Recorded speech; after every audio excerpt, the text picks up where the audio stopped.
There's been considerable reporting that these two suspects are linked to the Black Hebrew Israelite movement. We have evidence that both suspects expressed interest in this group, but we have not definitively established any formal links to that organization or to any other group. There has been considerable reporting that these two suspects are linked to the Black Hebrew Israelite movement. We have evidence that both suspects expressed interest in this group, but we have not definitively established any formal links to that organization or to any other group.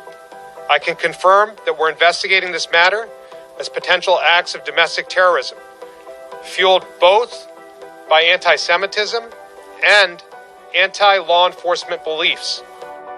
Welcome to Full Circle. I'm Anderson Cooper. The Jersey City attack is now being investigated as an act, as you heard, of domestic terrorism with a, quote, hate crime bent, according to the Justice Department. Now, 3 civilians were killed inside a kosher market after a Jersey City police detective was fatally shot at a nearby cemetery. 2 shooters, a man and a woman, believed to be behind all 4 deaths. As the investigation continues, authorities are gathering more evidence about what could have possibly motivated the attacks. We are also learning about the attackers' backgrounds. As you just heard at the top of the program, they expressed an interest in this group, the Black Hebrew Israelite movement, something that many Americans likely have never heard of. The Southern Poverty Law Center reports that while the Black Hebrew Israelite movement as a whole is not by them considered a hate group, there are a number of factions within that movement they do consider hate groups because they hold anti-Semitic and extremist views. For more on all this, I want to bring in Brian Levin. He's the director of the Center for the Study of Hate and Extremism. Brian, thanks so much for being with us. Talk to me a little bit about this group. I mean, I remember seeing members of this group in New York City going back from the time I was a kid growing up in the city, kind of haranguing people passing by on the street. What is the movement about?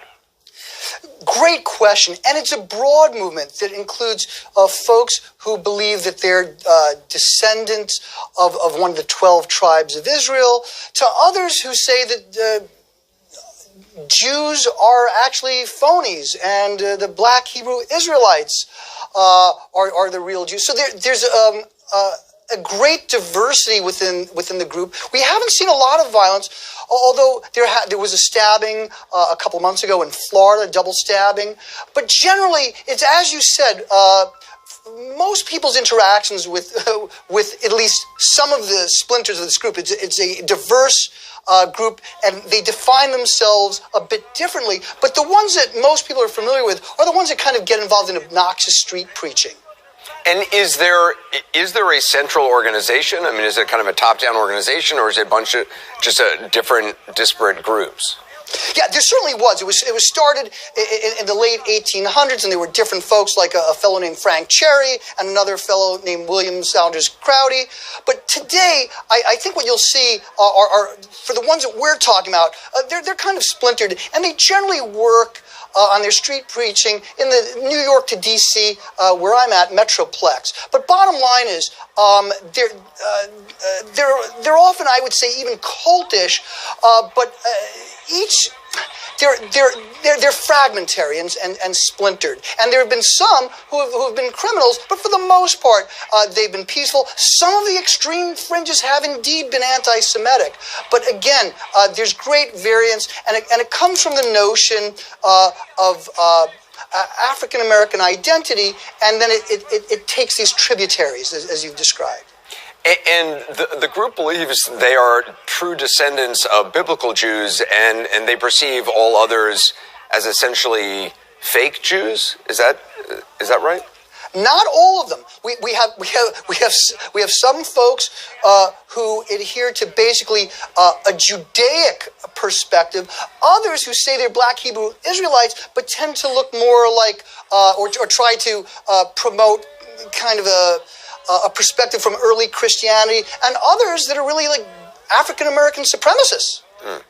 And according to investigators, one of the assailants had writings that showed what they said were, quote, favorable sentiment toward anti-Semitic groups online. In terms of numbers, would you say anti-Semitism as well as just hate crimes in general are on the rise? What a great question. Hey, listen to this. 2018, we saw hate crimes flat, but violent hate crimes hit their highest level in 16 years. Listen to this as well. In the big cities, this is our center's research, we found last year the biggest percentage increases were against whites and Jews. This year in 2019, we are now seeing cities like New York City, Chicago, and possibly Los Angeles hitting decade highs. And now we're also seeing anti-Semitic incidents not only be #1 in New York, but also in Los Angeles. So what I think is important to recognize is any time that you have a movement, particularly one that's splintered, and there are those that are very much into in-group and promoting conspiracy theories or things like that, the toxic mold of anti-Semitism, whether it comes from one end of the spectrum or another, can reach into those areas. And again, remember, another thing that I think is important is to the extent that we have seen demographic changes taking places in cities, I think that has affected targeting of different groups as well. Do you have any sense of obviously this is a small group, or, I've always thought it was just, a very small group. Do you have any idea of actual numbers of people who would claim to be members in some form of the Black Hebrew Israelite movement? Oh, it's in the thousands. It's not a large movement, if you will. But I think this speaks of something. If in fact what's been reported is true, and that is we are living at a time now where we are seeing a broadening of extremism and a democratization of hate. So, give you an example. African Americans were 42% of hate crime victims in '96. They hit a low of 27% last year. And what we're seeing are various types of prejudices, whether it's homophobia, anti-Semitism, xenophobia, and anti-immigrant sentiment go across different communities, including communities that have traditionally been victims of hate crimes. That's what you mean by the democratization of hate. Yes, but make no bones about it. Our center regards white supremacy as the most ascendant extremist threat. But we are living in an era now where even among extremists, they take prejudices as well as operational cues, not only from people within their orbit, but from successful extremists who they might even be antagonistic towards. New York's Mayor Bill de Blasio said today about anti-Semitic hate, he said, if it happened in isolation, it would still be horrible. It is not, however, happening in isolation. Going forward, are there telltale signs law enforcement or people in communities should be on the watch to confront or be aware of these types of acts?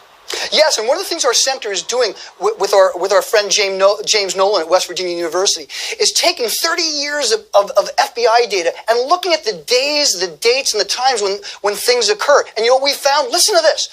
The worst month of the decade for hate crime was November 2016. The second worst month was October 2018. Third, Charlottesville, August 2017. So what we're seeing now is a clustering of hate crimes and also extremist activities around elections, whether it's presidential elections here in the United States or Brexit in Britain, for instance. So unfortunately, I think the political atmospherics are playing into a tribalism that we're seeing in increased epithets online, as well as attacks on the street. One other quick thing. We are now seeing an increase in anti-Semitism around the world, and it's measurable. And we are now seeing mass attacks against Jews in a way that we haven't seen in the United States. Brian Levin, I appreciate you being with us. Thank you so much. It's troubling. Thank you. Thanks.